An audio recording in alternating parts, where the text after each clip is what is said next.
اے رب کائنات، اس بےتاب نفس اور کمزور جسم پر رحم فرما، کیونکہ جو تیرے سورج کی تپش کو برداشت نہیں کر سکتا وہ تیری جہنم کی آگ کو کیسے برداشت کرے گا۔ اے رب کائنات، جو تیرے بادل کی ذرا سی گرج چمک سن کر کانپ اٹھتا ہے وہ تیرے غضب کی آواز کو کیسے سن سکتا ہے۔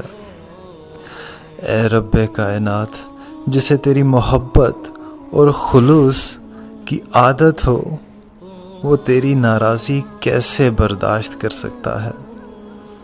اے اللہ، ہم سب پر اپنا رحم فرما، ہم سب کو معاف فرما دے۔ اے اللہ، سب جدا ہونے والے جنت میں دوبارہ ملیں گے انشاءاللہ۔